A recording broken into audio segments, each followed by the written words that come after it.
right, thank you for that, Catherine. Now to Raleigh County, where their Historical Society and the National Park Service teaming up for the unveiling of a new marker commemorating the first major industry in the county, which ruled long before coal was king.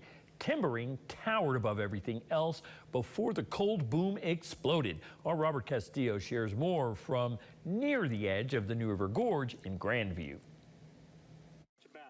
This is the newest marker in West Virginia's collection of signage honoring the past. It's perched in the Grandview section of the New River Gorge National Park and Preserve. This sign shares a nearly forgotten history about Raleigh County's first major timbering operation, led by entrepreneur James Beatty. Beatty built a sawmill, tram system, and a monitor system in this area sometime between the mid to late 19th century, decades before the dawn of the Industrial Revolution. The monitor is a system for moving stuff up and down, steep inclines, long distance. It's usually some sort of conveyor, tracks that run up and down the mountain, and then some sort of system, usually a cable system, that pulls a cart or platform up and down. Steele says he estimates the monitor was around 1,000 feet long. He says it stretched from the top of the park all the way down to the New River. That's where timber was loaded on a ferry, then it was transported to Quinnamont. From there, the timber went to market.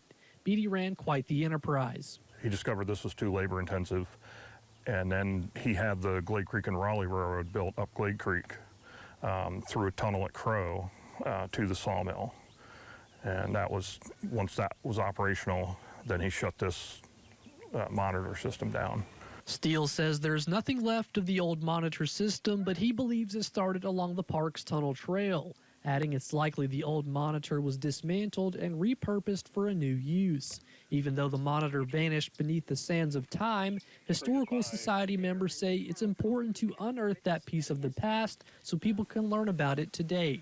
It's just a memory of keeping the history alive so that kids coming up in the next generation will remember that we lived in a very fabulous community that was very active, that Raleigh County was alive and rich in resources and people. Steele says the National Park Service was able to piece all of this information together by looking at deeds, hearing stories from locals, and by using LiDAR technology to identify cuts made into the mountain for the monitor system. Here for you in Raleigh County, I'm Robert Castillo, WVVA News.